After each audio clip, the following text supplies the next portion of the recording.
while.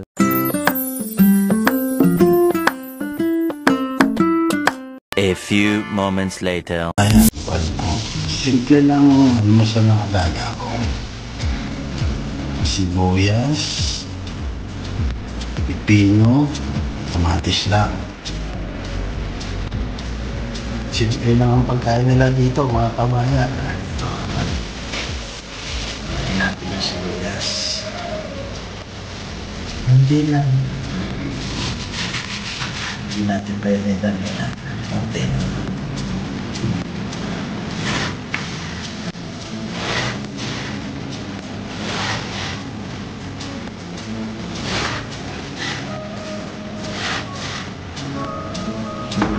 Dito maliit para madali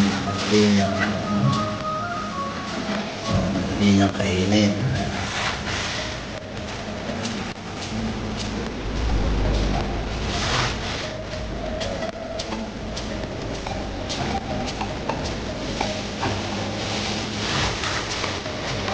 Minsan hindi na rin ito minsan hindi na rin po gumagawa ng ganito. Minsan kape, galas, tinapay. Ayun ang ginagawa ko sa morning. Uminom siya ng gamot. Kain ko muna siya. Walang almusal ng halaga. Salad yan ako. Sa kabayan, nilasa ko na pala ito. Pipinos, kamatis. Lasa ko. Tapos, kumain. Iinom ng gamot. Tapos,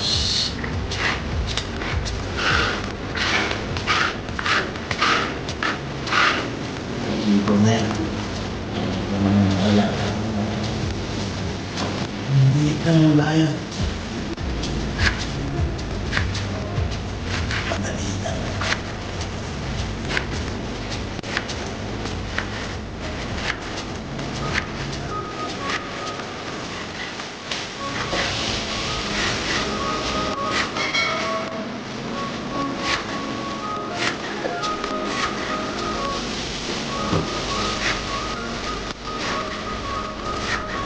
Alam mo, ano niya, mixed vegetable. Tawag nga nila, salad yan ako. Ayan, mga kabayan, tapos na. Ayan, kabayan.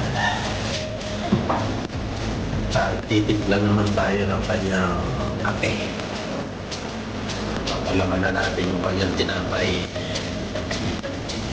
Palayin mo pa niyang alaman, butter, ayaw ko sa kape, asukal.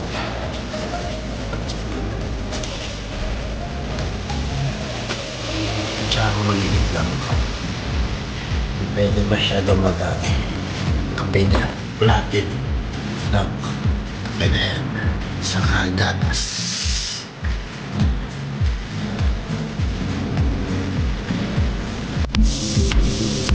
Ano natin ang natin po sa naman tayo ng butter. Ano? Bumabad. Dito sa Israel, hindi pwede pagsabayan ng gatas ng karne kainin. Magkakahiwala yan. Kumain niya. Kumain niya yun. Kumain niya sila naman. Ang gatas. May sila yun.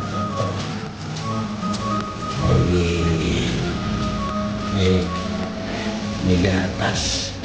Ang kape nila. Hindi sila pwedeng kumain ng karne yun. Mahali.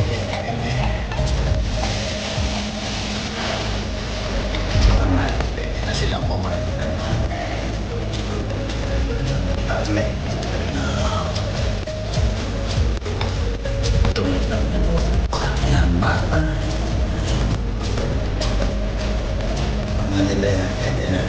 Basta sa tanghal. Hindi sila pwede kumain ko siya sabayin. Lulutuan mo sila ng karne. Matapos ito, may gatas, tawad. Maganda dito. Walang po yan. Tapos na. Ayan. Ito pagkain niya. Isan. Pinadagyan niya ng ibang gulay. Pero mas maliit na yan yung gusto niya. Pinori, kailangan natin gawin sa ating mga alaga. Bilang isang caregiver. Okay lang, kahit maaga tayo gumising. Baka lang yun.